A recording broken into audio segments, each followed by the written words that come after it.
Sous la présidence de son Excellence, M. Ismaël Omar Guelleh, président de la République, chef du gouvernement, a eu lieu ce mardi 19 décembre 2023, la 22e séance du Conseil des ministres.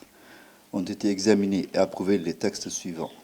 Ministère de l'économie et des finances, chargé de l'industrie. Première question, projet de loi portant ratification de l'accord portant création de l'institution de la mutualisation panafricaine de gestion des risques, appelé African Risk Capacity, ARC. Dans un contexte de changement climatique et compte tenu de sa vulnérabilité aux impacts des événements climatiques, notre pays s'est engagé depuis 2012 dans un mécanisme innovant de gestion et de financement des risques de catastrophes initié par l'Union africaine.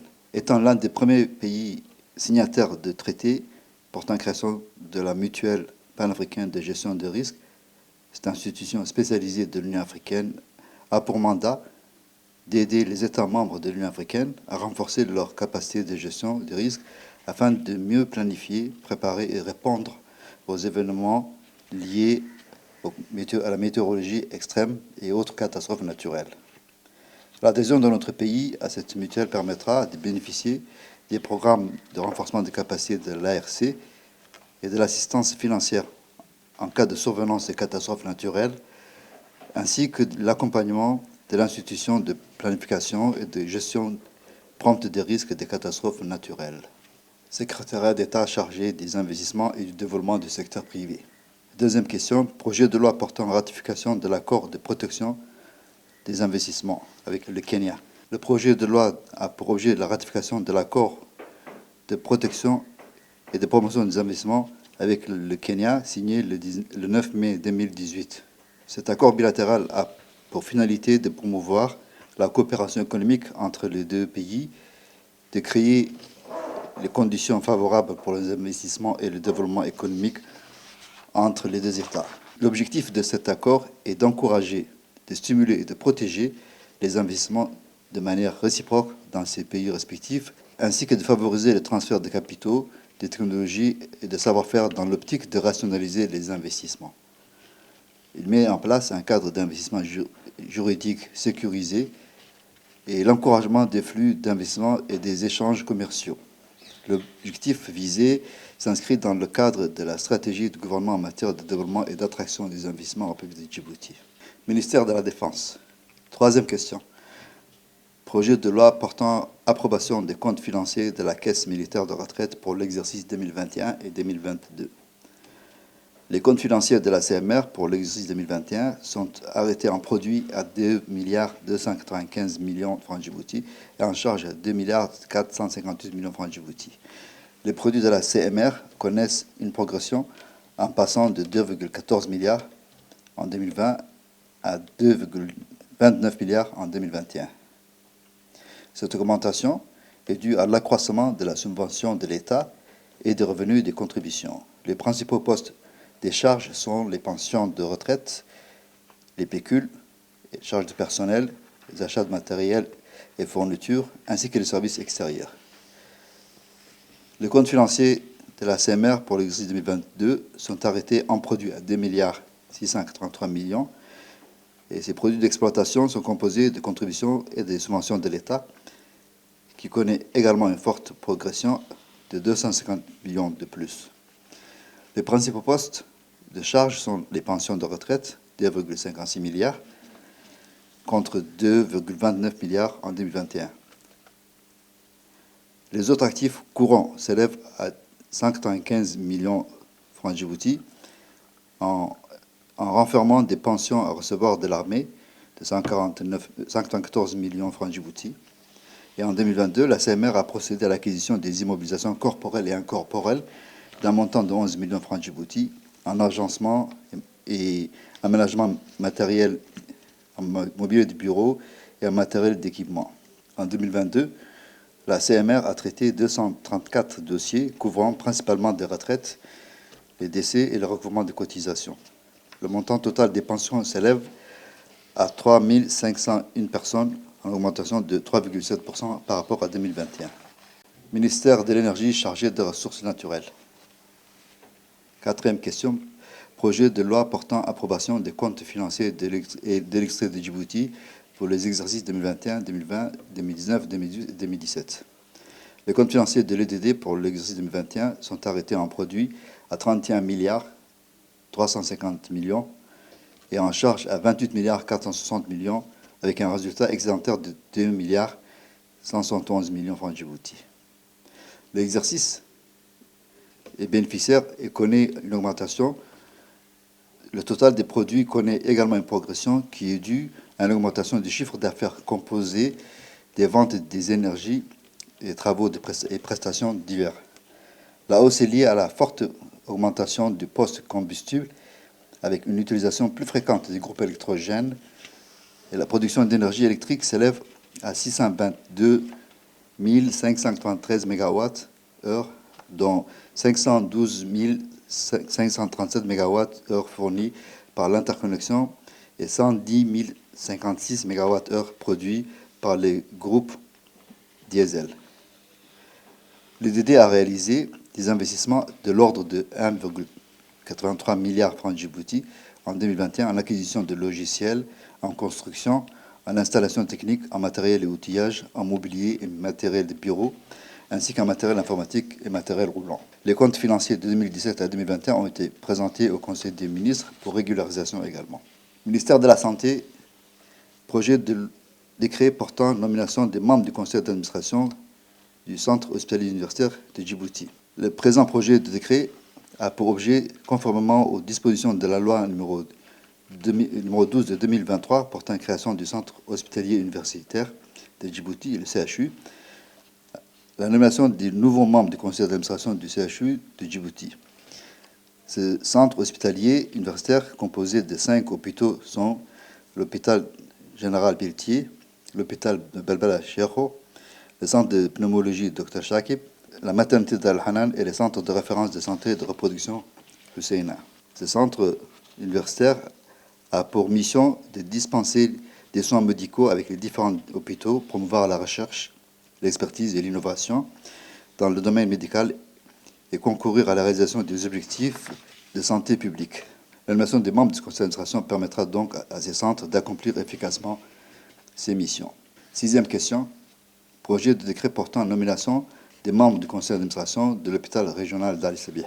Le projet de décret portant nomination des membres du conseil d'administration de l'hôpital régional d'Ali Sebih, Dr Ahmed Absi Ouarsama, et ce conformément à ses dispositions statutaires. Cette structure est chargée de répondre aux besoins de soins des régions du Sud.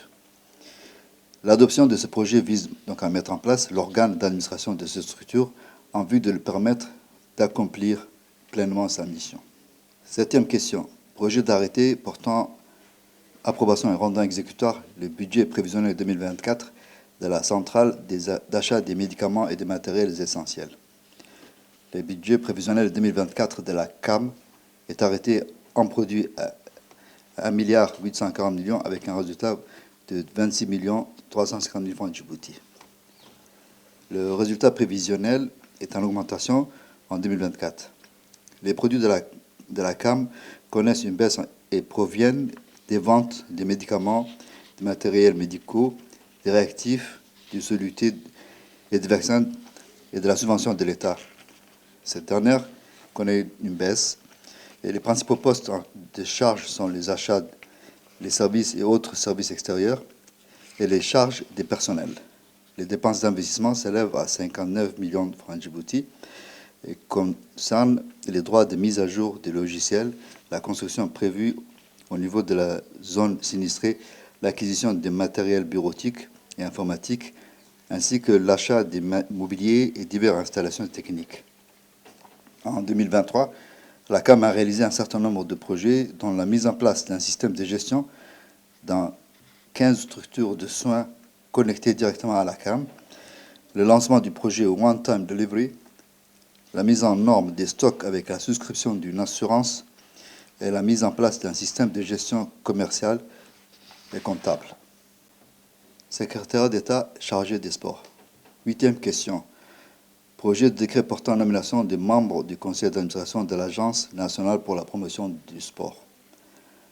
Le projet de décret a pour objet la mise en place et la nomination des membres du conseil d'administration de l'Agence nationale pour la promotion du sport qui sont nommés pour un mandat de 3 ans renouvelable, conformément à la loi numéro 09 de 2023 portant création de l'ANPS. Cette agence a pour mission de développer l'accès à la pratique sportive, de favoriser le sport de haut niveau dans les disciplines olympiques et paralympiques, ainsi que la mise en place de ce nouveau conseil d'administration permettra à l'agence d'accomplir pleinement sa mission. Ministère de l'Enseignement supérieur et de la Recherche. 9e question, projet d'arrêté portant approbation et rendant exécutoire le budget prévisionnel de l'exercice 2024 de l'Institut supérieur des sciences de la santé.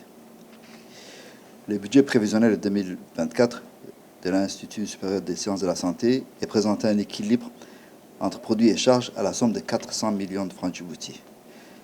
Le budget est en progression en 2024. Les produits prévisionnels de l'Institut sont constitués de la subvention de l'État et de ressources propres.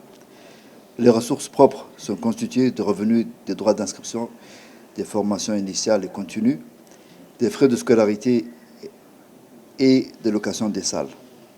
Les charges de fonctionnement s'élèvent à 278 millions de francs Djibouti en 2024, soit une augmentation de 9,4%.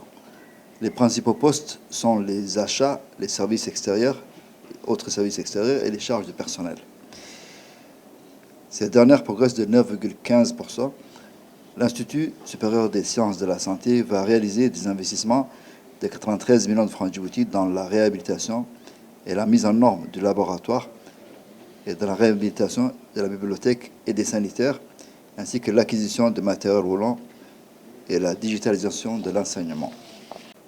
Ministère du Travail chargé de la formalisation et de la protection sociale. 10e question.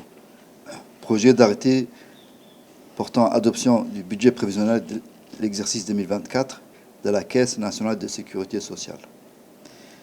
Le budget prévisionnel de la CNSS pour l'exercice 2024 est arrêté en recettes à 35 milliards 139 millions de francs Djibouti et en dépenses à 31 milliards 442 millions de francs Djibouti avec un résultat excédentaire de 3 milliards 696 millions de francs Djibouti. Le résultat prévisionnel est en augmentation par rapport à celui de 2023.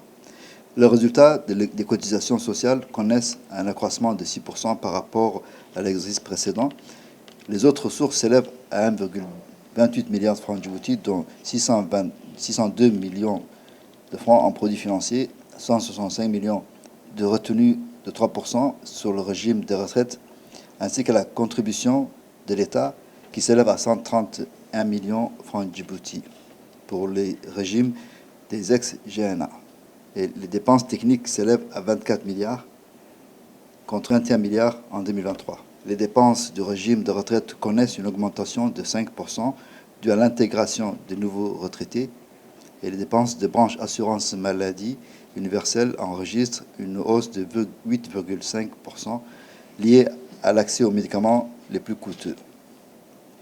Le budget d'investissement pour l'exercice 2024 s'élève à 837 millions de francs Djibouti, avec une augmentation de 4% par rapport à l'exercice 2023.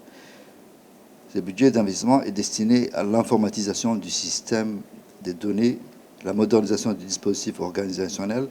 Il porte sur la mise en place d'un système intégré de gestion des ressources humaines, le suivi du personnel, d'un projet de migration vers SAGE 3, intégrant la comptabilité analytique d'un système intégré de gestion électronique des documents avec signature numérique sécurisée. Ministère du Commerce et du Tourisme. 11e question, projet d'arrêté portant approbation du budget prévisionnel de l'Office djiboutien de la propriété industrielle et commerciale, ODPIC, pour l'année 2024. Le budget prévisionnel 2024 de l'ODPIC est présenté en équilibre entre produits et charges à 312 780 000 francs Djibouti. Les réalisations probables de la subvention s'élèvent à 102 millions et les recettes propres prévisionnelles de l'ODPIC d'un montant de 148 millions de francs Djibouti sont constituées par les produits de l'immatriculation au registre du commerce et les produits des dépôts de marques et les actes modificatifs. Le budget d'investissement de 37 millions de francs djibouti est destiné à l'acquisition de mobilier et matériel de bureau, l'installation et l'aménagement de locaux, l'acquisition de matériel de transport. Les immatriculations au registre du commerce connaissent une progression constante depuis 2017. En 2023, l'ODPIC a enregistré la création de 595 nouvelles entreprises, le dépôt et le renouvellement de 369 marques, la soumission de 3 dessins, ainsi que l'obtention de 4 brevets. L'ODPIC a initié le processus d'adhésion à 2 systèmes administrés par l'OMPI, Organisation mondiale de la propriété intellectuelle, le système de La Haye et l'arrangement de Lisbonne, qui ont été soumis à l'examen du Conseil récemment. Au cours de l'exercice 2023, l'ODPIC a dispensé plusieurs formations axées sur la propriété industrielle et intellectuelle, organisé un séminaire sur le développement à Djibouti du réseau national des centres d'apprentissage des technologies et de l'innovation. Ministère de la Jeunesse et de la Culture. 12e question. Projet d'arrêté approuvant et rendant exécutoire le budget prévisionnel 2024 de l'Agence nationale pour la promotion de la culture. Le budget prévisionnel de la MPC pour l'exercice 2024 est arrêté en produit à 171 millions francs Djibouti. Il s'agit du premier budget présenté par l'Agence nationale de la promotion de la culture après la fusion de la Bibliothèque et des Archives nationales, l'Institut des arts djiboutiens et de la cinématographie, du Musée de Djibouti, du Théâtre des Salines et du Mémorial du barrage de Djibouti. Les produits prévisionnels sont constitués de revenus, des prestations de services et de subventions de l'État. Les prestations de services concernent la location des salles et des espaces et des recettes des activités culturelles. Le budget prévisionnel d'investissement s'élève à 7 115 000 francs Djibouti et porte sur l'acquisition de matériel informatique, matériel de bureau et matériel roulant. L'Agence nationale de la promotion de la culture va mettre l'accent sur l'acquisition de documents d'archives relatives au barrage EGA, l'aménagement des aires de détente, l'acquisition d'ouvrages et de livres, la mise en place d'une bibliothèque numérique, l'acquisition de matériel de conservation et de numérisation du matériel audiovisuel. Ministère du Budget, 13e question. Projet d'arrêté portant affectation d'une parcelle de terrain au profit du ministère des Affaires musulmanes et des biens waqf. Le projet d'arrêté a pour objet l'attribution d'une parcelle de terrain d'une superficie de 200 hectares, sise au secteur Chebele au profit du ministère des Affaires musulmanes et des biens waqf. Cette parcelle est destinée à implanter le nouveau cimetière. Ministère du Travail chargé de la formalisation et de la protection sociale. 14e question. Projet de décret portant nomination. Sont nommés M. Mohamed Moussa Roble, directeur général des impôts, M. Saïd Guélé Darar, inspecteur des finances, M. Farah Ali Farah, inspecteur des finances. Communication. En fin de séance, les ministres suivants ont fait communication sur leurs déplacements et missions.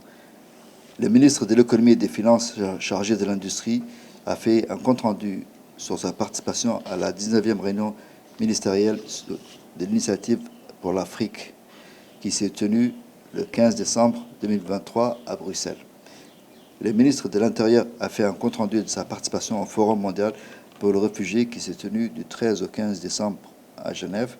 Et la secrétaire d'État chargée des investissements et du développement du secteur privé a fait un rapport sur sa participation au 2e sommet arabe des petites et moyennes entreprises qui s'est tenu du 12 au 14 décembre 2023 à Marrakech.